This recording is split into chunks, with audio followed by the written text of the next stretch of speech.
اللهم صل على سيدنا ومولانا محمد وعلى آل سيدنا ومولانا محمد وآلہ وبارک وسلم۔ پچھلے جمعۃ المبارک سورہ النساء کی ایک آیت عرض کی تھی۔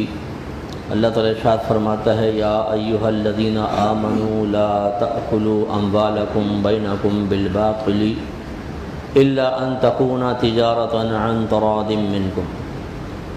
اے ایمان والو، آپس میں ایک دوسرے کے مال باطل طریقے سے ناحق نہ کھاؤ، مگر یہ کہ ہو تجارت ایسی جو تمہارے درمیان باہم رضامندی سے ہو۔ تو یہ آپ کو سمجھایا تھا کہ غلط طریقے سے کسی کا پیسہ کھانا یہ شدید حرام ہے، اور اس کے لیے یقینی سی بات ہے کہ غلط طریقوں کی معرفت ضروری ہے۔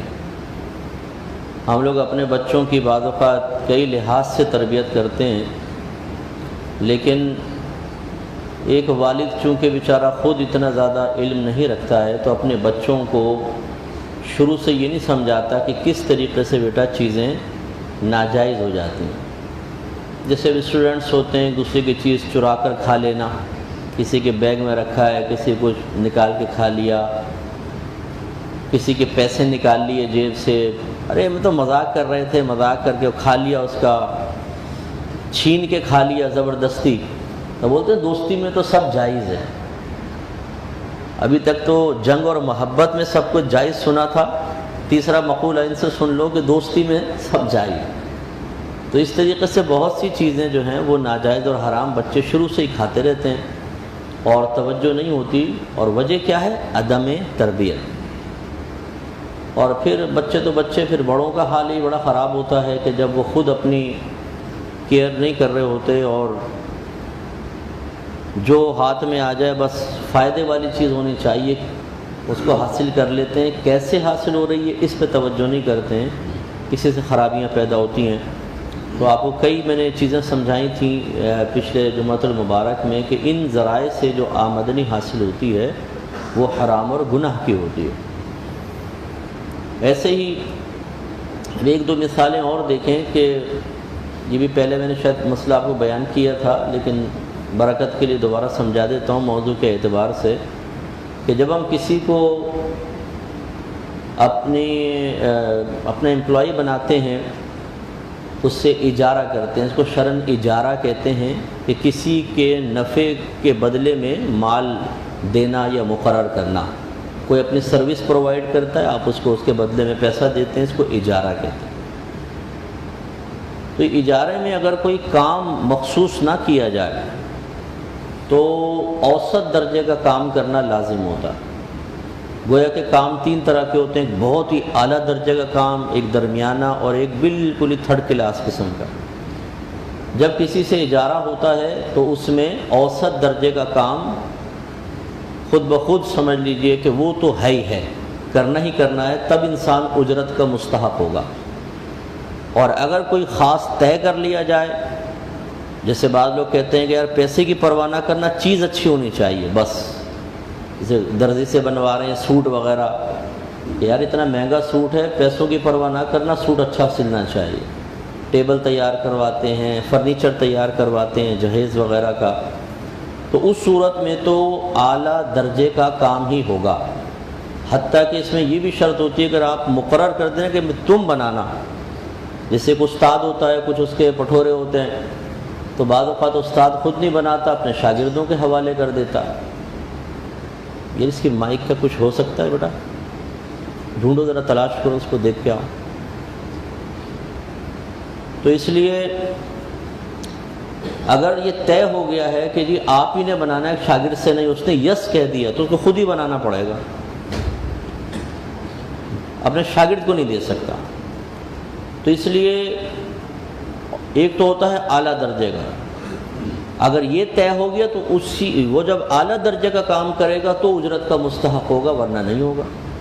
اور ایک ہوتا ہے اوسط درجہ، اگر یہ مقرر کر لیا کہ یار بہت زیادہ اچھا بھی کرنے کی ضرورت نہیں، بس لیکن یار صحیح رکھ لینا، وہ پیسے کے حساب سے بعض اوقات ہم خود چھوڑ دیتے ہیں۔ ہاں تھرڈ کلاس پہ تو شاید کوئی بھی راضی نہیں ہوگا، وہ یوں ہی ہوتا ہے کہ یار کوئی کسی اور کا کام ہو نا، بھائی یار تو چلتا بس کر لے کیسا تیسا، کوئی بات نہیں، پھر تو بالکل ہی مرے ہوا وہ الگ بات۔ آپ مثال کے طور پہ آپ ایک مزدور لائے اور آپ نے کہا یار یہ دیوار بنانی ہے، تو اس کو اوسط درجے کی بنانی پڑے گی، ورنہ اجرت کا مستحق نہیں ہوگا۔ اگر بالکل تھرڈ کلاس کام کر گیا کہ آپ دیکھیں تو ٹیڑھی میڑھی جا رہی ہے اور پلاسٹر کہیں سے زیادہ کہیں سے کم، وہ لٹو سے لٹکاتے ہیں نا، بڑے زاویے سے اچھی طریقے سے ناپتے ہیں، اور اس نے ایسا نہیں کیا تو بالکل آپ اس کی اجرت روک سکتے ہیں شرعاً، اس میں کوئی حرج نہیں۔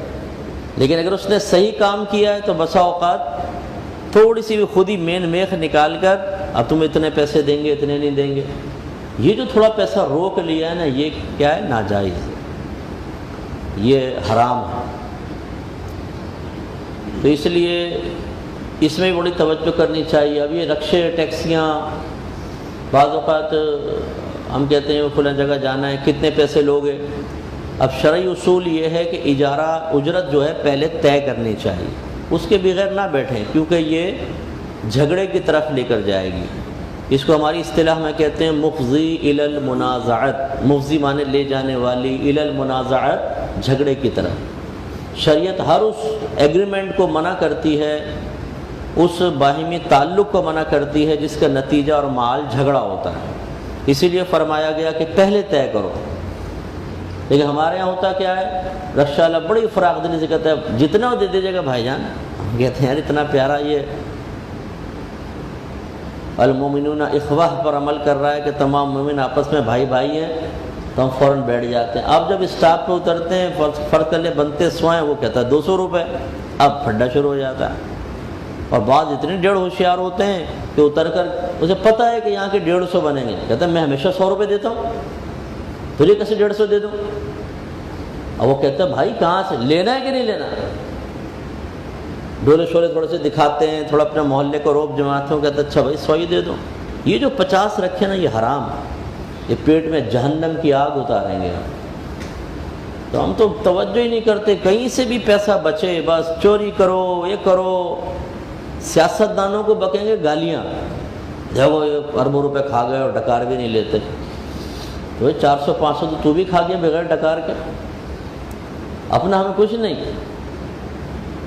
تو یہ غلط چیز ہوتی ہے، اس پہ توجہ کرنی چاہیے۔ ایسے ہی جو ٹیچرز ہیں، ہمارا ٹیچر طبقہ جو ہے، یہ بھی بعض اوقات اپنے ٹیوشن سینٹرز آباد کرنے کے لیے اس طرح کی حرکت ترکی عادت ڈالیں گے تو گناہ گار ہوں گے۔ تو سنت موقدہ پڑھ لیں، باقی سنت غیر موقدہ اور نوافل یہ نہیں پڑھ سکتے ہیں۔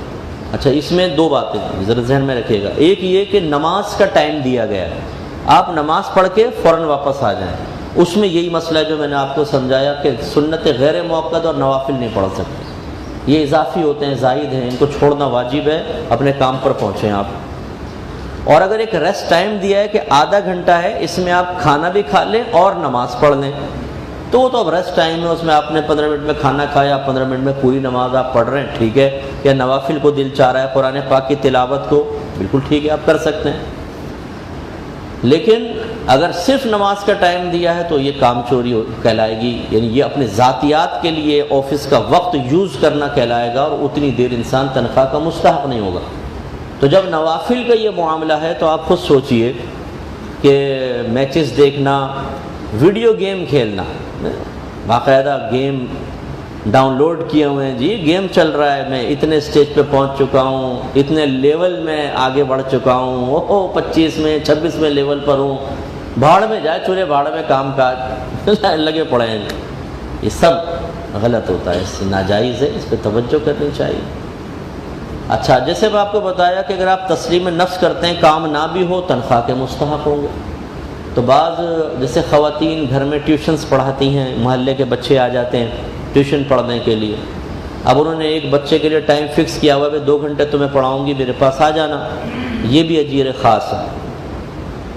ویسے تو اگر ان کے لیے وقت مخصوص کیا گیا تمہیں ہی پڑھائیں گے تو اجیر خاص ہو گئے، اور اگر ایسا ہے کہ بھئی تم بھی آ جانا، اور بھی بچے آتے ہیں، کچھ کام اس کو دے دیا، کچھ اس کو ہوم ورک دیا اور پڑھا رہی ہیں، تو پھر تو اجیر مشترک بنیں گے۔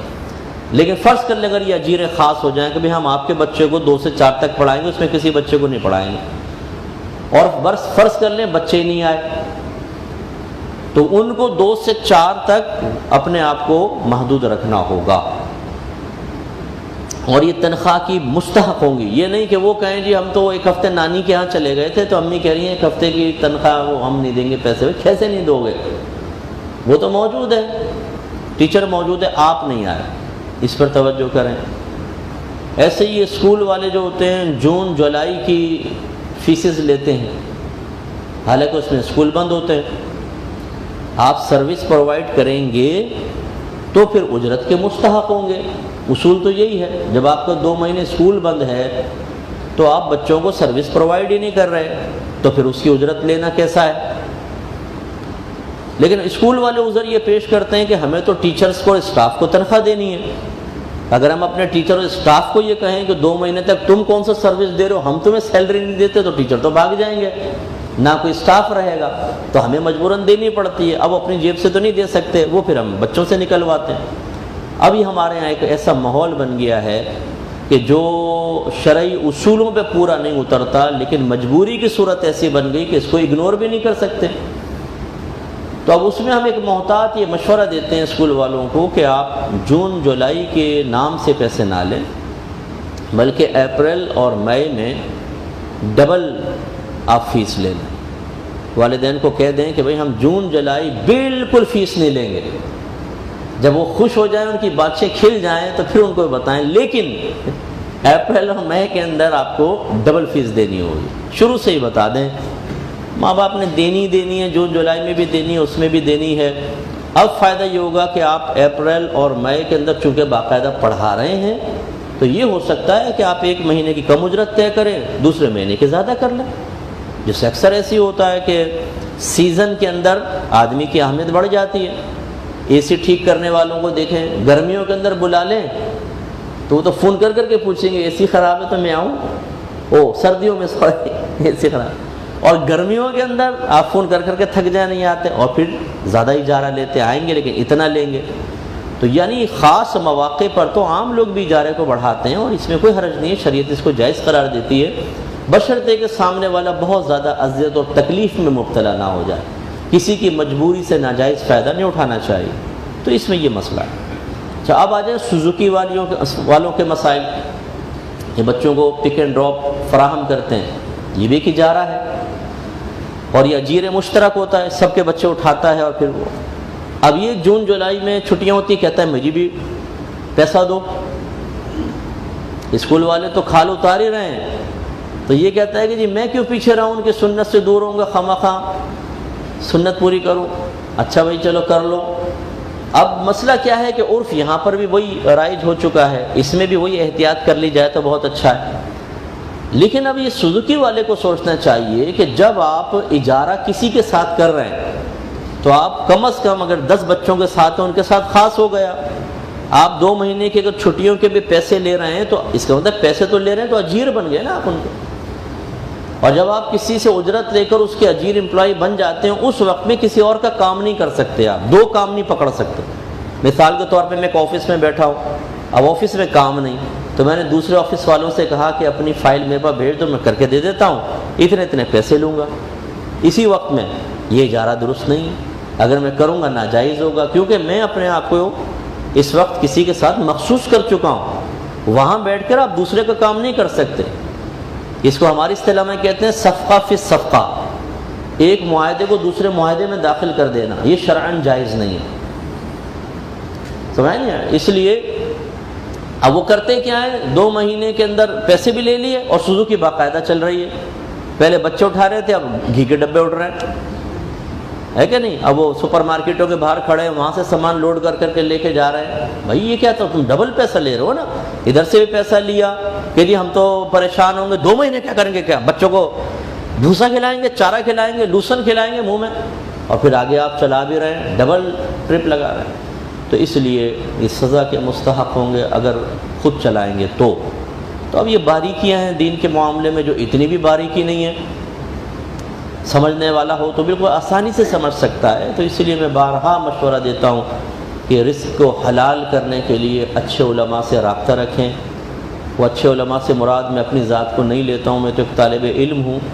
ابھی بھی ہمارے یہاں مسئلہ ہوتا ہے کہ جو بولے وہی کنڈا کھولے، میں اگر ترغیب دیتا ہوں کسی کو تو پھر مجھے میسیج آتے ہیں صاحب یہ میں ان کو سمجھاتا ہوں، تھوڑا سا ادھر ادھر کی بات ہوئی، یعنی تھوڑا میں اوائڈ کرنے کی کوشش کروں، مصروفیت کا عذر کروں، تو جی آپ ہی نے تو کہا تھا علماء سے رجوع کریں، اب رجوع کریں تو آپ لوگ ایسا کرتے ہیں۔ اور بھائی میں نے علماء کہا تھا، علماء جمع کا صیغہ ہے، میں خود علماء نہیں ہوں، میں عالم تو کہہ سکتے ہیں آپ، اور بھی تو ہیں علماء اتنے، اور اگر نہیں ہیں تو خدا را میں تو پھر بھی یہ بات بھی میں کہتا ہوں کہ علماء بنائیں، آپ کیوں نہیں عالم بنتے؟ اپنے بچوں کو بنائیں، کہا تو رجال ہے شدید قسم کا، اگر نہیں بنائیں گے، عالم نہیں بنیں گے، جہالت آپ کے گھروں کو نہیں چھوڑے گی، آپ لوگوں کو بھی نہیں چھوڑے گی۔ آپ بڑے سکون سے رہتے ہیں نا اپنے گھروں کے اندر، ہمیں تو کوئی پریشانی نہیں ہے، کوئی مسئلہ ہی نہیں ہے، آپ کو اتنے مسائل ہیں آپ کو پتہ نہیں، یہ سر اٹھائیں گے اس وقت جب موت آئے گی نا، پھر سر اٹھائیں گے، پھر پتہ چلے گا اس وقت کبیرہ گناہ ہو گیا تھا، معلوم نہیں تھا،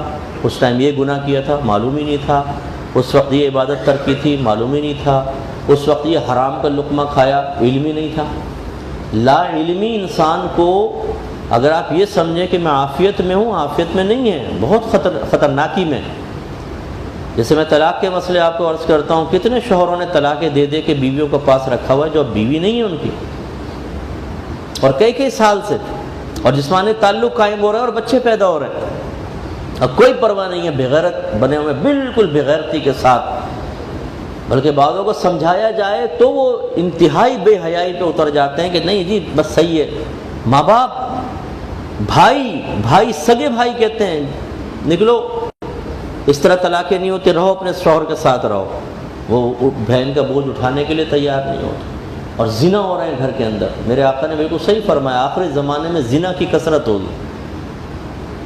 تو ایک تو وہی جس کو زنا سمجھتے ہیں لوگ اور برا سمجھتے ہیں، کہ وہ جس کو حلال سمجھ کر زنا کر رہے ہیں گھروں کے اندر، بعض اوقات کے 3 طلاقیں دی ہوئی ہیں بیویوں کو رکھا ہوا، یا پتہ ہی نہیں ہے کہ طلاق ہو کے نکاح بریک ہو گیا ہے اور جہالت میں ساتھ رہ رہے ہیں۔ صلح کر لو بیٹا، صلح کر لو، ابا جان امی جان آ گئے، بیٹا دیکھو لڑتے نہیں، بیٹا صلح کر لو، تمہارے ابا نے بھی 50 دفعہ ایسا کیا ہے، پھر ہماری صلح ہو گئی، چلو جی صلح کروا دی۔ اب یہ پتہ نہیں کہ صلح کا طریقہ کیا ہوگا، کیا اس میں تجدید نکاح کرنا پڑتا ہے کہ نہیں پڑتا، اس میں رجوع کے لیے سنت کے مطابق طریقہ یا شریعت کے مطابق طریقہ کیا ہے، کچھ معلوم نہیں۔ ابھی ایک صاحب نے مجھے میسیج کیا، جی میں بیوی کو 3 طلاق دے چکا ہوں، بس وہ گھر والوں نے مجھے بہت زیادہ فورس کیا، میں مجبور ہو گیا تھا طلاقیں دینے پر، اب ہم دونوں میاں بیوی ساتھ رہنا چاہتے ہیں۔ اچھا بیوی ناراض ہو کے میکے چلی گئی تھی پہلے، اب وہ محبت جاگ گئی، لیلا مجنوں کی داستان شروع ہوئی ہے، رومیو جولیٹ آ گئے جی، بن گئے، اب دوبارہ تڑپ رہے ہیں ایک دوسرے کے ساتھ ملنے کے لیے۔ پہلے فائٹ تھی، سلطان رائی مصطفیٰ قریشی کے کردار تھے، اب ایک دم ہیر رانجھا بن گئے جی، اب ہم ساتھ رہنا چاہتے ہیں۔ اب وہ فون پہ باتیں چل رہی ہیں ہر طرح کی، 3 طلاقیں دے چکے ہیں، میں نے تو بس مجبور ہو کے دے دی تھی۔ مجبوری کیا تھی؟ امی پیچھے لگ گئی تھی، ابا پیچھے لگ گیا تھا، بھائی پیچھے لگ گئے تھے، بہنیں پیچھے لگ گئی تھی، یہ مجبوری تھی۔ تو میں پھر اکثر پوچھتا ہوں کہ بھائی بزدل یہ بتا تیرے اندر بہادری آئی کہاں سے؟ پہلے کیوں بزدل بن گیا تھا، اب بہادر کیوں بن رہا ہے؟ پہلے بہادر بن جاتے۔ اور تمہاری یہ بہادری کتنے دن تک رہے گی یہ بھی مجھے بتاؤ۔ کل جب تم قدم اٹھاؤ گے پھر گھر والے بیچ میں آئیں گے تو کسی کے بچے کی پھر زندگی خراب کرو گے، کسی سکون سے بیٹھ جاؤ تو تمہارے حق میں زیادہ بہتر ہے۔ تو یوں مطلب تھوڑا سمجھانا بھی پڑتا ہے، ڈانٹنا پڑتا ہے، یہ نہیں کہ کوئی ہم سے مسئلہ پوچھے، ہماری عادت میں یہ شامل نہیں ہے، وہ کوئی جا کے کسی اور مفتی صاحب سے پوچھے تو ٹھیک ہے، میں تو صحیح ٹھیک ٹھاک کلاس لیتا ہوں، اس کے بعد میں کچھ کرتا ہوں۔ حتیٰ کہ جو لو میریجز ہوتی ہیں اس میں بھی ایسا ہوتا ہے کہ لو میرج کر لی، کورٹ میرج کر لی جا کر، بعد میں وہ ماں باپ نے گھوسوں سے مارے، باپ نے اور بھائی نے کونی ماری، اور بہنوں نے کہا ہائے ہم تو لٹ گئے، ہم نے تو بہن کے لیے کتنے ارمان سوچے تھے کہ بھائی کے لیے دلہن لے کر آئیں گے، ہمارے ارمانوں کو پانی میں ملا دیا۔ وہ ایک دم ایموشنل ہو جاتا ہے، اچھا اتنی محبت، اتنا پیار، جاؤ طلاق، یہ طلاق۔ اب تم نے کسی کی زندگی خراب کر دی بچی کی۔ اب میں وہ بچی سے مراد یہ نہیں کہ میں اس کو بڑا بیچارہ سمجھ رہا ہوں، وہ بھی ایک ہی تھی کہ ماں باپ کا سر شرم سے جھکا کر کسی کے ساتھ جا کے کورٹ میرج کرنا یہ کوئی آسان کام تو نہیں ہوتا، پوری حیا کا خون کرے گی کوئی لڑکی تبھی کر سکتی ہے، شریف زادیاں تو ایسے نہیں کر سکتی ہیں۔ بہرحال بہت سی مجبوری بھی ہوتی ہیں، ہر ایک بے حیا بھی نہیں ہوتی، ہر ایک غلط بھی نہیں ہوتی ہے، لیکن بہرحال یہ طریقہ کار غیر مناسب ہے، بدنامی کا باعث ہے۔ لیکن بہرحال جب آپ نے ایک شادی کی ہے، نکاح کیا ہے، تو اس کو نبھاؤ نا یار، ہمت پیدا کرو نا۔ اچھا اب طلاق دے دی، طلاق دے کر پھر اللہ تعالیٰ کا بھی موقع ملا تو فون پہ بات ہو گئی، اس نے ایموشنل کر دیا، وہ یادیں دلائیں، یاد کرو قائداعظم کے مزار کے نیچے دن کے 2 بجے دھوپ میں درخت نیچے بیٹھ کر تم نے مجھے پاپ کارن کھلائے تھے، ہاں یاد آ گیا۔ تو وہ سب تم باتیں بھول گئے، تم نے کہا تھا میں تمہیں بڑا خوش رکھوں گا اور کوئی غم تم تک نہیں پہنچے گا، اور پتہ نہیں کیا کچھ، ہاں واقعی۔ پھر وہ کہتا ہے کہ یہ غلطی ہو گئی مجھ سے۔ اب وہ شرعی طریقہ نہیں پتہ ہوتا، پھر وہ ہم جیسوں کے پاس آتے ہیں، وہ سب ہم نے سب کارنامے کر لیے ہیں، اب آپ کا کام شروع ہوا ہے۔ سارے دھندے چھوڑ کر ہمارے ملاپ کے لیے اب آپ کو سنجیدہ کوششیں کرنی ہوں گی، یہ کام اب آپ کریں۔ پھر میں صحیح طرح سناتا ہوں اس کو کہ آئے ادھر ناکام عاشق، میں تمہیں بتاتا ہوں کہ تمہیں اس عاشقی کا انجام کیا ہے۔ تو میں جتنے میرے بچے یہاں پہ بیٹھے ہیں نوجوان، میں اکثر آپ لوگوں کو سمجھاتا ہوں یہ خرافاتوں میں نہ پڑیں، اپنا علم سیکھیں، اپنے گھر کو اچھے انداز سے چلائیں، اللہ بہتری کرے گا۔ آگے اللہ تعالیٰ نے فرمایا وَلَا تَقْتُلُوا أَنفُسَكُمْ، اور اپنے آپ کو قتل نہ کرو۔ اس آیت کا کئی مفہوم ہو سکتے ہیں۔ نمبر 1، خودکشی نہ کرو، اپنے آپ کو مارنا خودکشی ہے، اور خودکشی ہمارے مذہب میں حرام ہے، لیکن یہ کفر نہیں ہے، یاد رکھیے کفر نہیں ہے۔ فقہ حنفی کی روشنی میں اگر کوئی شخص انتقال کر جائے اور اس نے کفر یا شرک نہ کیا ہو تو چاہے کتنا ہی بڑا گناہ کبیرہ کر کے مرے وہ مسلمان ہے، اور جب مسلمان ہے تو اس پر احکام شرع جاری ہوں گے۔ مثلا اس کو غسل دیا جائے گا، اس کو کفن پہنایا جائے گا، اس کی نماز جنازہ ہوگی، اور اسے مسلمانوں کے قبرستان میں دفن کیا جائے گا۔ اگرچہ یہ گناہ کبیرہ ہے، لیکن گناہ کبیرہ سے ہمارے فقہ حنفی میں اصول یہ ہے کہ آدمی کافر نہیں ہوتا، اور یہ بڑا پیارا مذہب ہے ہمارا فقہ حنفی، ورنہ اللہ کے نبی نے ارشاد فرمایا جس نے ایک نماز بھی جان بوجھ کر قضا کی اس نے کفر کیا۔ اب اگر اس کو آپ ظاہر پر معمول کر کے رکھیں کہ نماز قضا کرنے گناہ کبیرہ ہے اور انسان کافر ہو گیا، تو حرام کو حلال بنانے کی کوشش کر رہا ہے اس وجہ سے کافر ہوگا۔ یہی مسئلہ پھر اس میں ہے خودکشی کے مسئلے میں کہ اگر کوئی حلال سمجھ کے کرے کہ میرے لیے حلال ہے وہ کافر ہو جائے گا، لیکن اگر حلال سمجھ کے نہیں حرام سمجھ کے کرتا ہے، لیکن جیسے حالات ایسے ہو جاتے ہیں کہ خودکشی کی طرف بڑھ جاتے ہیں، تو ایسی صورت میں وہ مسلمان ہے، اس کی نماز جنازہ وغیرہ پڑھی جائے گی۔ ایک یہ اس میں اسقاط حمل پر بھی اس کا اطلاق ہو سکتا ہے، اپنوں کو قتل نہ کرو، پھر یوں مفہوم بن جائے گا نہ قتل کرو تم اپنوں کو۔ اپنوں کو قتل کرنے میں ایک اسقاط حمل کا مسئلہ، جب بچہ ماں کے پیٹ میں 4 ماہ کا ہو جاتا ہے تو ایک فرشتہ اللہ کے حکم سے آ کر اس میں روح پھونک دیتا ہے اور بچے کی زندگی بن جاتی ہے۔ اب بلا عذر اس کو مارنے کا مطلب ہے جیسے ایک انسان کو قتل کرنا، قتل کی مثل ہے۔ ہاں اس میں یہ ہو سکتا ہے کہ جیسے بعض اوقات بچے کے کوئی معاملات ایسے ہوتے ہیں ماں کے شکم میں کہ ڈاکٹرز یہ کہتے ہیں یا تو بچے کو بچا لیں یا ماں کو بچا لیں، ایک بچ سکتا ہے۔ اس میں یہ ہو سکتا ہے کہ چلیں جی ماں کو بچائیں اور بچے کے ساتھ معاملہ ایسا ہو جائے، یہ قتل کرنا نہیں ہوتا۔ اب یہ اس شرعی اصول کے تحت آئے گا اگر 2 عذر جمع ہو جائیں، 2 مصیبتیں جمع ہو جائیں جن سے انسان بچ ہی نہیں سکتا ہو، تو چھوٹی مصیبت کو اختیار کر لو۔ جیسے حالت اضطرار میں آپ سفر کر رہے ہیں، 4 دن کا فاقہ ہے اور سامنے گدھا مرا ہوا ہے، تو اب اگر آپ نہ کھائیں آپ مر جائیں گے، یہ بہت بڑا ضرر آپ کے لیے، اور حرام گدھا کھانا یہ بھی ایک ضرر کی بات ہے۔ اب اس میں سے چھوٹا کون سا ہے یہ غور کرنا ہوگا۔ تو گدھے کو کھا لینا یہ کم ہے، اپنی جان جانا یہ بڑا ہے، تو شریعت نے کہا گدھا کھا کے اپنی جان بچا لو، بقدر ضرورت لے لو اور جان بچاؤ۔ ایسے ہی یہاں پر تو اس لیے اب 4 ماہ کا بچہ ہو جائے اور کوئی عذر نہ ہو تو یہ غلط ہوتا۔ اچھا 4 ماہ سے پہلے اگر بچے کو ختم کیا جائے بلا عذر تو یہ کفران نعمت میں آتا ہے۔ بعض نئی شادی ہوتی ہے، حمل ٹھہر گیا کہ ہم ایبورشن کروائیں گے، کیوں؟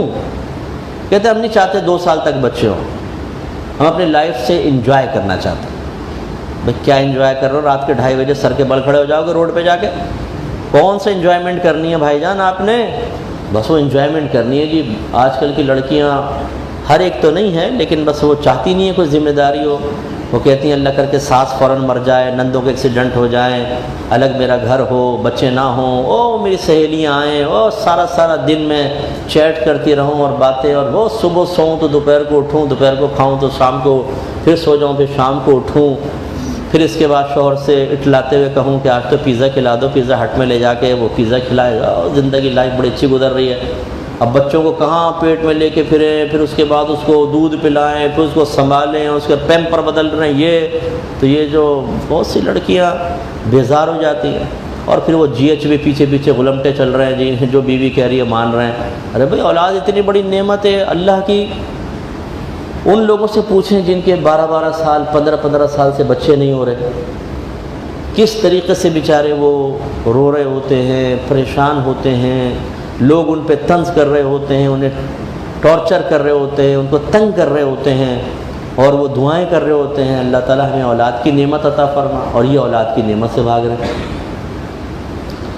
تو 4 ماہ سے کم میں اگر عذر ہو تو بہرحال ابارشن جائز ہوتا ہے۔ مثال کے طور پہ عورت کی صحت ایسی نہیں ہے کہ وہ بچہ پیدا کر سکے، وہ بہت زیادہ کمزور ہو جائے گی، پہلے ہی جیسے اب 1 سال میں 1 بچہ، دوسرے سال میں ماشاءاللہ دوسرا، تیسرے سال میں تیسرا، گن لو پورے ان کے 12 سال سے 1 سال تک، ہر سال کا ماشاءاللہ سے کیلنڈر ہوتا ہے نا پورا، ایسے ماشاءاللہ بچے یوں اوپر تلے۔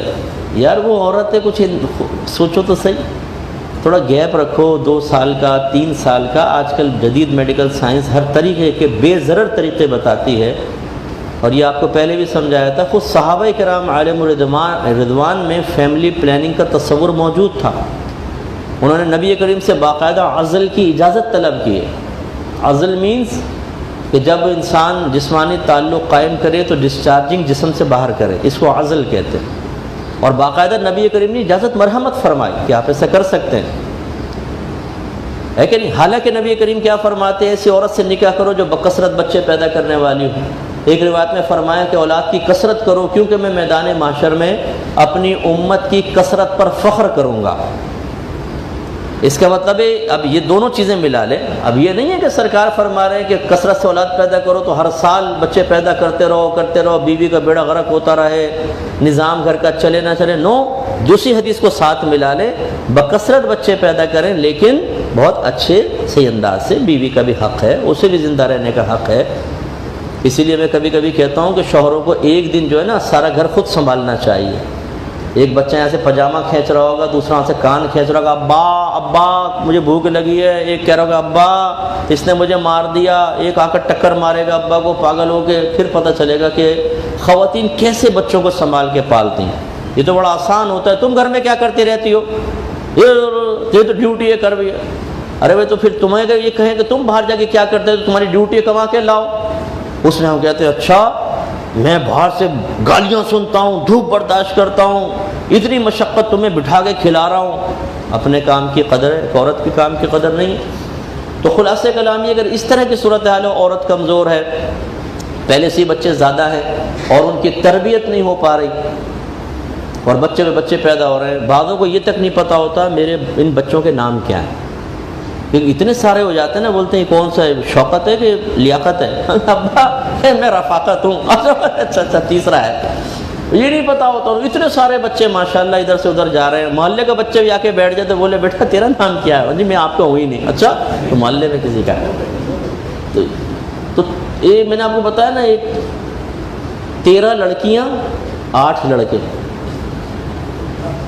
13 لڑکیاں 8 لڑکے، ماشاءاللہ اللہ نے برکت دی، اللہ تعالیٰ اور برکت دے۔ 21 بچے تو ہو گئے، اور ابھی ماشاءاللہ کوئی موڈ نہیں ہے بریک لگانے کا، ابھی اللہ تعالیٰ برکت دے رہا ہے تو کیوں رکے بھائی خواہ۔ ایک طرف یہ ہے ماشاءاللہ زرخیزی کا عالم، اور دوسری طرف قحط پڑا ہوا ہے، صحرا، تھر کا صحرا، نہیں ہمیں اولاد نہیں چاہیے، غلط۔ تو خلاصہ کلام یہ ہے کہ اگر تربیت کا مسئلہ ہے، بیوی کی صحت کا مسئلہ ہے، اور کوئی پیچیدگی ہے، اس میں گنجائش نکل سکتی ہے۔ اس میں بہتر یہ ہوتا ہے کہ اچھے علماء سے بر وقت مشورہ کر لیا جائے کہ بھئی یہ میری صورتحال چل رہی ہے، کیا اس میں ابورشن کروا سکتا ہوں؟ تو ٹھیک ہے، اندھا دھند قدم نہ اٹھائیں۔ اپنی مرضی سے زندگی گزارنے کا حق ہمیں اسی صورت میں حاصل ہے جب دائرہ شریعت میں رہ کر زندگی گزاریں۔ ہمارا مذہب بیجا پابندی بھی نہیں لگاتا، ٹھیک ہے نا، بیجا پابندی نہیں لگاتا. جتنی ہمارے مذہب میں شستہ اور بہترین آزادی ہے کسی مذہب میں نہیں ہوگی. بہترین آزادی دیتا ہے، عورتوں کو آزادی دیتا ہے، لیکن ایک لمٹ قائم کر کے. اس لمٹ کو معلوم کرنے کی ضرورت ہے. یہ نہیں ہے کہ جی بیوی میری، میں شوہر، جیسے وہ آج کو احتجاج ہوا جی میرا جسم میرا، میں اس کے مالک ہوں اور جو کریں اس کا مطلب زنا کریں کچھ بھی کریں ہم مالک کے جسم کے. بھائی یہ کیا مسئلہ ہوا؟ ہم اپنے کسی چیز کے مالک نہیں، حقیقتاً اللہ تعالیٰ مالک. ہمیں تو عارضی طور پہ ملکیت دی گئی ہے ہر چیز کے اوپر. تو جب عارضی طور پہ ملکیت دی جائے، حقیقی مالک نہ بنایا جائے، تو جس نے مالک بنایا ہے اس کی مرضی کے مطابق چلنا پڑے گا. بھائی جان، آپ ایک کرائے کا مکان لیتے ہیں تو آپ اس میں چند چیزیں پہلے طے کر لیتے ہیں کہ بھئی یہ ہوگا یہ ہوگا، اور کچھ عرفاً معلوم ہی ہوتی ہیں. لیکن اس کا مطلب یہ نہیں ہے کہ آپ کہیں کہ جب میں نے کرائے پر مکان لے لیا تو ہتھوڑا لے کے آپ ٹوٹ پڑے اس کی چھت کے اوپر اور دیواریں گرا رہے ہیں، اینٹیں، کہا کہ میرا مکان ہو گیا. ارے بھائی آپ کا نہیں ہوا، یہ عارضی طور پہ آپ کو ملا ہے. ایک حد تک یوز کر سکتے ہیں، اس کے بعد نہیں کر سکتے. یہ بات تو سمجھ میں آ رہی ہے نا آپ کو؟ تو جب اللہ تعالیٰ نے ہمیں جسم اور مال عطا فرمایا اور چیزیں اور نعمتیں عطا فرمائیں، تو اس کا مطلب یہ نہیں ہے کہ شترے بے مہار کر دیا. عارضی طور پہ استعمال کے لیے دیے ہیں، اسی کے مطابق استعمال کرنا ہوگا جیسے اللہ تعالیٰ نے فرمایا، اور وہ پھر معلوم کرنا ہوگا. ان اللہ کان بکم رحیما، بے شک اللہ تعالیٰ تمہارے ساتھ رحم فرمانے والا ہے. باقی قتل کے اندر تو رشتہ داروں کو قتل کرنا جو عام چل رہا ہے وہ میں نے شامل نہیں کیا، کہ وہ بالکل سیدھی سیدھی بات ہے، وہ بھی اس میں شامل. اس کے بعد اللہ تعالیٰ فرماتا ہے وَمَن يَفْعَلْ ذَلِكَ عُدْوَانًا وَظُلْمًا فَسَوْفَ نُصْلِيهِ نَارًا وَكَانَ ذَلِكَ عَلَى اللَّهِ يَسِيرًا. اب چونکہ پیچھے دو باتیں بیان ہوئیں تو دونوں کو لے لیجئے کہ اگر کوئی حرام مال کھائے باطل طریقے سے اور اسی طرح قتل کرے گا، اس کے بارے میں فرمایا، اور جو یہ کرے عدواناً وظلماً، حد سے بڑھتے ہوئے اور ظلم اختیار کرتے ہوئے. اس کا مطلب ہے بس وہ قید لگا دی، مال دوسرے کا لے سکتے ہیں لیکن زیادتی اور ظلم نہ ہو، جیسے تجارت میں لیتے ہیں. اسی طرح اگر کسی کو قتل کرنا ہو، جان سے اس کو مارنا ہو اور شریعت کی اجازت سے ہو تو بالکل ٹھیک ہے. جیسے یہ جلاد وغیرہ ہوتے ہیں، مارتے ہیں، مجرموں کو پھانسی دیتے ہیں. اسی طرح اگر جائز یقینی پولیس مقابلہ ہو رہا ہے، اس میں ڈاکو یا دہشت گرد کو مارا گیا تو ٹھیک ہے، وہ تو پھر دہشت گردی کی وجہ سے مارا ہے اس کو، تو یہ اس میں شامل نہیں ہوگا. اس لیے اللہ نے فرمایا اور جو یہ کرے کس طریقے سے، حد سے بڑھتے ہوئے، زیادتی کرتے ہوئے، ظلم کرتے ہوئے، فسوف، تو ان قریب، نصلیہ نارن، ہم داخل کریں گے اسے آگ میں. وکان ذلک علی اللہ یسیرا، اور یہ اللہ تعالیٰ پر بہت آسان ہے، کوئی مشکل نہیں ہے. بڑے بڑے جو ہوتے ہیں نا، یہ مطلب لوگ جن کے ہاتھ میں طاقتیں ہوتی ہیں، اور بعض نچلے درجے کے جن کے ہاتھ میں طاقت نہیں ہوتی لیکن طاقتوروں سے رابطے ہوتے ہیں، تو پھر ہر ایک کے اندر فرعونیت چھپی ہوئی ہے. یہ فرعون کب باہر نکلتا ہے؟ جب اس کو طاقت اور زور حاصل ہوتا ہے تو فرعون باہر آ جاتا ہے. فرعون ایک اصطلاح ہے، سمجھ لیں ایک علامت بن گئی ہے، یعنی نافرمان. جیسے ہمارے عربک کتابوں میں لکھا ہوتا ہے لِكُلِّ فِرْعَوْنٍ مُوسیٰ، ہر فرعون کے لیے ایک موسیٰ ہے. تو ایک تو فرعون تھا اور موسیٰ علیہ السلام تھے، تو فرعون باطل تھا اور موسیٰ علیہ السلام حق پر تھے، تو یہ ایک ضرب المثل بن گئی. لِكُلِّ فِرْعَوْنٍ مُوسیٰ، ہر دور میں کوئی نہ کوئی فرعون ہوگا اور اس کے لیے ایک موسیٰ ضرور ہوگا، یعنی حق ہوگا اور باطل ساتھ ساتھ چلتے ہیں. اسی طریقے سے پھر یہاں یہ معاملہ ہے کہ اللہ تعالیٰ پر بڑا آسان ہے کہ جو اپنے آپ کو فرعون بنا بیٹھا ہو، بنا لے، تو اللہ تعالیٰ پہ آسان ہے جہنم میں ڈالنا. تو ہمیں ذرا سا طاقت اور زور ملتا ہے تو پھر ہمارے اندر کی فرعونیت جاگ جاتی ہے. تو بہت سے شوہر فرعون بنے ہوئے اپنی بیویوں کے لیے، ان کی کمزوریوں کو دیکھ کے، پیچھے کوئی بھائی نہیں ہے، بیک اپ پہ کوئی نہیں ہے، ماں باپ اس کے بوڑھے کچھ کر نہیں سکتے، وہ پڑھی لکھی اتنی نہیں ہے کہ جا کے جاب کر کے اپنا گزارا کر سکے. سارے جب راستے دیکھتا ہے کہ بند ہیں تو فرعونیت اور جاگ جاتی ہے. پھر اسے اپنا ڈانٹنا، اپنا ڈپٹنا، تھپڑ مارنا، ذلیل کرنا بالکل برا نہیں لگتا، کوئی مسئلہ نہیں ہے، تو عام ہے. لیکن اگر بہنوئی بہن کو ایسے ہی ڈانٹ دے یا داماد بیٹی کو ڈانٹ دے تو بڑی تکلیف ہوگی، بہت زیادہ. لیکن دوسرے کی بیٹی، دوسرے کی بہن، اپنے بچوں کی ماں، اس کی کوئی پرواہ نہ ہو، یہ غلط رویہ ہے، ایسا نہیں کرنا چاہیے. تو اسی فرعونیت ظاہر ہو جاتی ہے. ایسے ہی جب دوستوں کی ایک ٹیم بن جاتی ہے تو پھر دیکھا ہے کہ جو کمزور ہوتے ہیں محلے والے ان پہ روب دبدبہ جما رہے ہیں جی، اسکول کے کلاسز میں بھی ایسا ہوتا ہے نا، 2-4 بدماش قسم کے مل جاتے ہیں جو بڑے فراڈی ہوتے ہیں، اور ٹیچرز کو بھی گھمانے میں بڑے ماہر ہوتے ہیں وہ لوگ، تو پھر وہ کمزوروں کو ذرا پکڑ لیتے ہیں، کسی کے یک گھوسا مارا، کسی کی کونی ماری، کسی کی کاپی پھاڑ دی، کسی کے ساتھ بدماشیاں کر رہے ہیں اور وہ بیچارہ کچھ نہیں کر پاتا. یہ فرعونیت ہے. اسی طریقے سے کسی کی سیاسی پارٹی سے وابستگی بعض اوقات ہو جاتی ہے اور سورسز اچھی بن جاتی ہیں، علاقے کا ایسے بڑا یار ہے، یہ دوست ہیں، رات کو روزانہ بیٹھتے ہیں، گیدرنگ ویدرنگ ہوتی ہے، کچھ پاکیزہ ڈرنک وغیرہ چلتے ہیں، کوکو کولا، پیپسی وغیرہ، اور مطلب بڑی اچھی گیدرنگ رہتی ہے. اب کوئی بھی کام ہو فوراً یار فلاں کو اٹھانا ہے، فلاں ایسا کر رہا ہے ویسا کر رہا ہے، چلو جی تھانے میں لے گئے، چھترول کروائی اس کی، پھر آ کے پوچھا ہم یہ خیریت سے ہو زہیب، تو یوں. اسی طریقے سے MNA MPS سے رابطے ہوتے ہیں تو ناجائز کام کروا لیتے ہیں بعض لوگ، اور اسی طرح خود MNA MPS بن جانا، علاقے کا پورا ہیڈ ہوتے ہیں، تو پھر اللہ تعالیٰ کے لیے کوئی مشکل نہیں. آج اگر کچھ کسی کے ساتھ زیادتی کریں گے، کل اللہ تعالیٰ بہت سخت گرفت فرمائے گا. پھر آگے اللہ تعالیٰ فرماتا ہے ان تجتنبوا کبائر ما تنہون عنہ نکفر عنکم سیئاتکم وندخلکم مدخلا کریما. اللہ تعالیٰ فرماتا ہے کہ اگر تم ان کبیرہ گناہوں سے بچتے رہو گے، اجتناب کرو گے جن سے تمہیں روکا گیا ہے، تو ہم معاف فرما دیں گے تم سے تمہاری خطاؤں کو، اور داخل کریں گے تمہیں ایک بہت ہی محترم اور بزرگ مقام پر، داخل ہونے کے مقام پر، مدخل. یعنی جو کبیرہ گناہ جس سے تمہیں منع کیا گیا، اگر ان سے تم لوگ رک گئے تو اللہ تعالیٰ فرماتا ہے ہم تمہاری خطاؤں کو مٹا دیں گے. علماء نے اس کی تشریح بیان فرمائی، جو کبیرہ گناہوں سے بچتا رہے تو اللہ تعالیٰ اس کے صغیرہ مٹا دیتا ہے. گویا کہ کبیرہ سے بچنا بھی ایک کمال ہے. کبیرہ گناہ کسے کہتے ہیں؟ اس کی علامات مختلف علماء نے بیان فرمائی. ایک تو یہ کہ اس پہ کوئی حد بیان کر دی گئی ہو. حد کہتے ہیں اس سزا کو جو اللہ اس کے رسول نے مقرر کی ہو اور اس میں تبدیلی کا بندے کو اختیار نہ ہو. جیسے شادی شدہ کوئی زنا کرے گا تو اس کو پتھر مار کے ہلاک کرنے کا حکم ہے، اس کو رجم کرنا کہتے ہیں.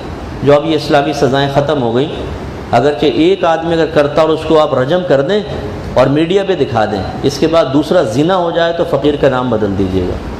ایسا اللہ تعالیٰ نے نظام رکھا ہے. جو کہتے ہیں وحشیانہ سزائیں، بھائی وحشیانہ نہیں ہیں، یہ بڑی حکمت کے ساتھ سزائیں رکھی گئی ہیں. ایسے ہی اگر کوئی غیر شادی شدہ زنا کرتا ہے تو 100 کوڑے لگائے جائیں گے سر عام اس کو، اور چوری کر لیں تو سیدھا ہاتھ کاٹ دیا جائے گا. اس طرح شراب پی تو 80 کوڑے کی سزا، بعد میں 100 کوڑوں کی سزا، یہ بعد میں مقرر ہوئی تھی لیکن بہرحال ہے. تو خلاصہ کلام یہ کہ حد، جس گناہ پر حد مقرر کر دی گئی ہو وہ گناہ کبیرہ. تو زنا گناہ کبیرہ، چوری گناہ کبیرہ، ڈاکہ گناہ کبیرہ وغیرہ. اسی طرح اگر آخرت کا عذاب اس کے ساتھ بیان کر دیا گیا ہو کہ اگر ایسا کرو گے جہنم میں ایسا ایسا ہوگا، وہ کبیرہ گناہ ہوتے ہیں سارے. اس کے علاوہ نبی کریم صلی اللہ علیہ وسلم نے اس کے منع پر شدت فرمائی ہو. جیسے یوں فرما دیا کہ جو ایسا کرے گا وہ مجھ سے نہیں ہے، کہ نہیں؟ من غشا فلیس منا، جو ملاوٹ کرے، جو دھوکہ دے، وہ ہم میں سے نہیں.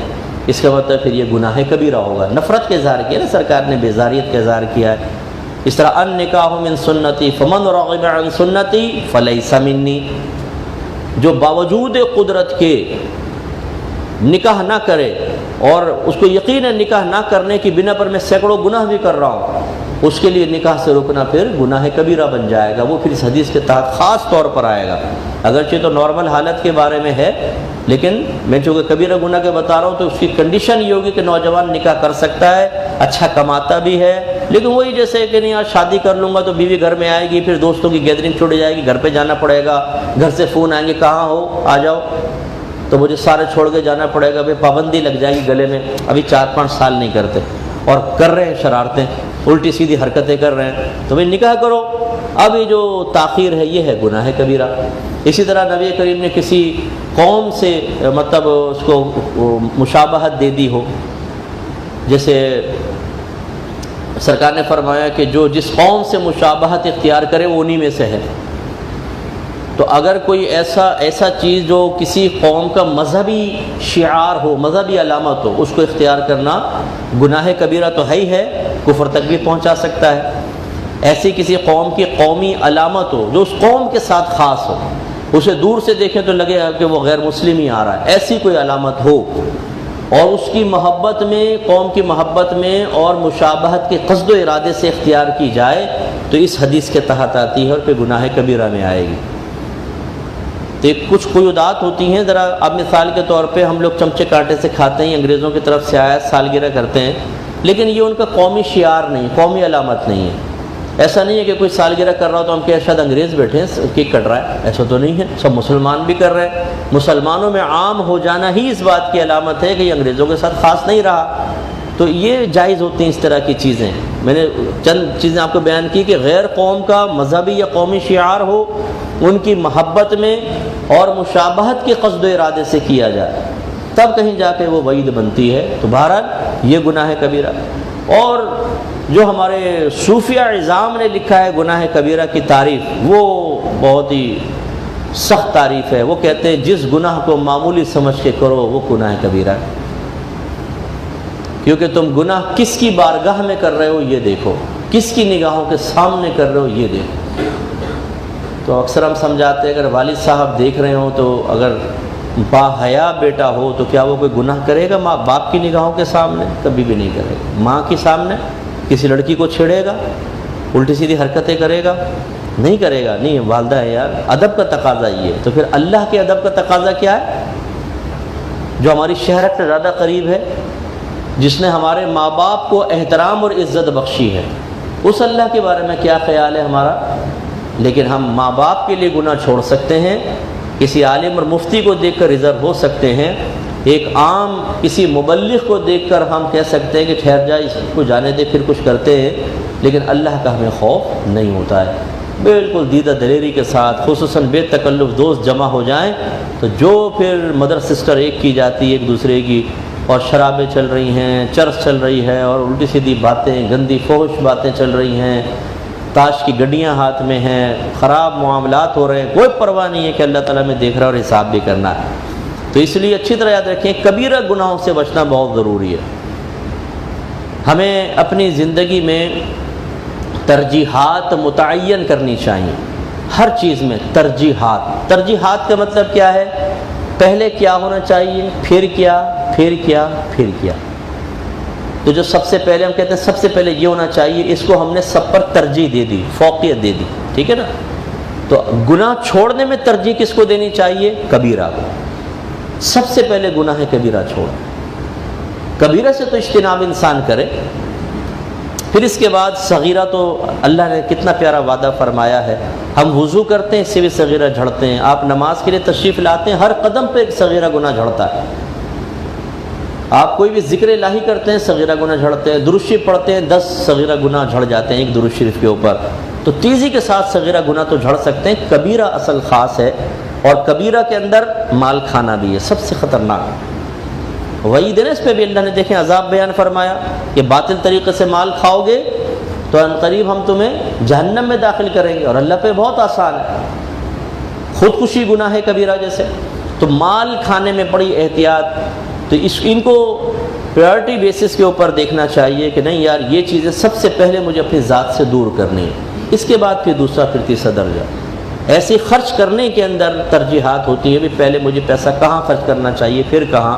جیسے زکوٰۃ کے باب میں ہمیں شریعت ترجیح بتاتی ہے کہ سب سے پہلے اپنے گھر والوں پہ خرچ کرو، قریبی رشتہ داروں کو دو، پھر اہل محلہ میں دیکھو، پھر شہر میں دیکھو، یہاں بھی نہ ہو تو پھر out of city out of country بھیج دو، جیسے باہر والے یہاں بھیجتے ہیں۔ تو خلاصہ کلام یہ ہے کہ یہ ترتیب اور ترجیح قائم کرنا اپنی زندگی میں انتہائی ضروری ہے، ہر چیز کے اندر۔ نیک عمل اختیار کرنے میں بھی ترجیحات متعین کریں۔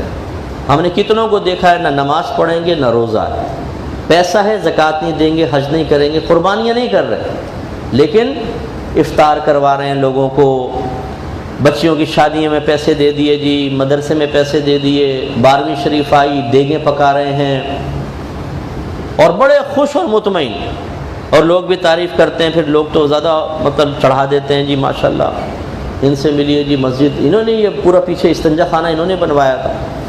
اچھا جی بڑی خوشی کی بات ہے، لیکن نماز پڑھتے ہیں نہیں، روزہ رکھتے ہیں نہیں، ہم نے ترجیح بدل دی۔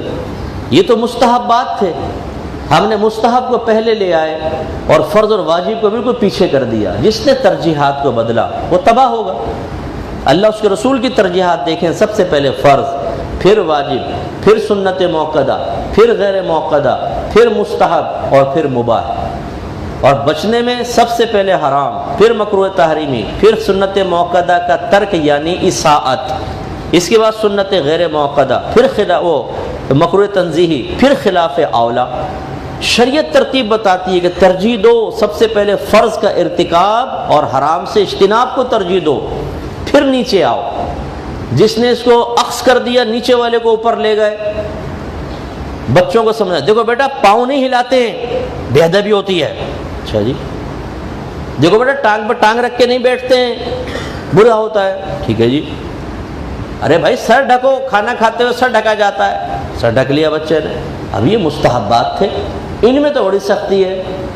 اور بچہ نمازیں قضا کر رہا ہے، بچہ گالیاں بک رہا ہے، فوج دوستوں کے ساتھ بیٹھا ہوا ہے، گندی باتیں کرے، کچھ کرے، ان میں نہیں ہوتا. یہ ترجیحات ہمارے یہاں بدل گئی ہیں. ہم اپنے خاندانی میں رسم و رواج اور جو ہماری نظر میں برا ہے بس اس کو برا سمجھتے ہیں، جو اللہ اس کے رسول کی نظر میں برا ہے اس کو جانتے ہی نہیں یا جاننے کی کوشش ہی نہیں کرتے تاکہ ہمارا بچہ کامل و اکمل بنے. اس پہ توجہ کرنے کی بہت زیادہ ضرورت ہے. اور ایک اور بس 5 منٹ میں ختم کرتا ہوں. اللہ تعالیٰ فرماتا ہے وَلَا تَتَمَنَّوْا مَا فَضَّلَ اللَّهُ بِهِ بَعْضَكُمْ عَلَى بَعْضٍ، اور اس چیز کی تمنا نہ کرو کہ جس کے ساتھ اللہ تبارک و تعالیٰ نے تم میں سے بعض کو بعض پر فضیلت عطا فرمائی ہے. اس چیز کی تمنا نہ کرو. پہلے تو فضیلت دیکھ لیں کہ وجہ فضیلت بہت ساری چیزیں ہوتی ہیں. کسی کو اللہ علم زیادہ دیتا ہے، کسی کو کم، کسی کو صحت دیتا ہے، کسی کو بیماری، کسی کو جسمانی خوبصورتی دیتا ہے، کسی کو تھوڑی سی کمی کجی میں مبتلا کرتا ہے، رنگت کا مسئلہ ہوتا ہے، خاندانی تعلقات کا مسئلہ ہوتا ہے، مال کا ہوتا ہے تعلق. اس سے اللہ تعالیٰ ان کے ذریعے ایک کو دوسرے پر فضیلتیں دیتا ہے. اب اللہ تعالیٰ فرما رہا ہے کہ اس کی تمنا نہ کرو کہ جس کے ذریعے اللہ تعالیٰ نے تم میں سے بعض کو بعض پر فضیلت دی. تو اب اس تمنا نہ کرنے کا مفہوم کیا ہے؟ تو اب اس کو سمجھیے. ایک ہوتا ہے حسد. حسد یہ ہے کہ کسی بھائی کے پاس نعمت دیکھی تو دل میں تمنا پیدا ہوئی کہ کاش اس سے نعمت چھین کر مجھے مل جائے اور یہ محروم ہو جائے. یہ حرام اور گناہ کبیرہ ہے. یہ یہاں خاص طور پہ مراد ہے کہ اس طرح حسدن تمنا نہ کرو. دوسرا ہوتا ہے کینہ و بغض. کینہ اور بغض میں انسان اپنا ذاتی فائدہ نہیں چاہتا لیکن کہتا ہے کہ نہ کھیلیں گے نہ کھیلنے دیں گے، تو ہمارے پاس نہیں تو تیرے پاس بھی نہ رہے. اے اللہ تعالیٰ اس کو بھی کنگال کر دے جیسے میں کنگال، تب مزہ آئے گا. تو یہ ہے کینہ اور بغض کہ آپ چاہ تو نہیں رہے کہ اس کا مال مجھے ملے لیکن برا سوچ رہے ہیں. یہ بھی حرام اور گناہ کبیرہ ہے. یہ 2 تمنائیں یہاں مراد ہیں، اس کو منع کر دیا. باقی 2 تمنائیں جائز ہیں. نمبر 1 رشک. رشک کا مطلب ہوتا ہے کسی کے پاس نعمت دیکھی اور آپ نے اللہ سے دعا کی اللہ تعالیٰ اس بھائی کو اور عطا فرما، اس جیسا مجھے بھی دے دے. یہ ہے رشک، اس میں کوئی بری بات نہیں. اور ایک ہوتی ہے غیرت. غیرت کا مطلب یہ ہوتا ہے کہ آپ کسی سے زوال نعمت کی تمنا تو کرتے ہیں لیکن ارادہ بڑا نیک اور اچھا ہوتا ہے. جیسے کوئی بدماش ہے، وہ اپنی طاقت کی وجہ سے پورے محلے میں ظلم کر رہا ہے، آپ نے کہا اللہ تعالیٰ اس کی طاقت چھین لے تاکہ یہ ظلم تو نہ کرے. اب یہ ایک اچھی تمنا ہے اگرچہ اس میں زوال نعمت کا ارادہ بھی ہے. اسی کوئی پیسہ بہت پیسہ ہے وہ طوائفوں پہ خرچ کر رہا ہے، گندے کاموں پہ خرچ کر رہا ہے، گناہ کے آلات اور ایسے اڈے قائم کر رہا ہے جہاں پر گناہ ہو. اب اس کے دل میں اپنے دل میں تمنا کرنا اللہ تعالیٰ اس کو بالکل کنگال کر دے، یہ اس پھوٹی کوڑی کو محتاج ہو جائے کہ کم از کم نہ پیسہ ہوگا نہ ایسا کرے گا. یہ غیرت کہلاتی ہے. یہ جو تمنا ہے رشک والی اور غیرت والی یہ شرعاً جائز ہوتی ہے اور پہلی 2 حرام ہوتی ہیں. اس کا مطلب یہ دیکھیں قرآن کو فوری طور پہ سمجھنا کوئی آسان نہیں ہوتا. صرف اتنے ترجمہ آپ پڑھیں گے نا اس میں لکھا ہوگا اس چیز کی تمنا نہ کرو جس کی بنا پر اللہ نے بعض کو بعض پر فضیلت عطا فرمائی. تو اس کا مطلب تو یہ ہے اگر کوئی اچھا گھر دیکھیں تو اس کی تمنا نہ کریں. اگر ہمارے پاس نہیں ہے تو کسی گاڑی دیکھیں لاہور لا قوت اللہ تعالیٰ مجھے نہ دینا، میں تمنا نہیں کر رہا. یہ کیا بات ہو گئی؟ تو ہم غلط روش پر اور غلط راستے پہ چل سکتے ہیں. اسی لیے ہم ہمیشہ کہتے ہیں قرآن کو ترجمہ اور تفسیر کے ساتھ پڑھیں. اور بہتر ہوگا تفسیر کسی استاد سے ایک دفعہ پڑھ لیں تو بہت ہی بیسٹ ہوتا ہے۔ وآخر دعوانا ان الحمد للہ رب العالمین۔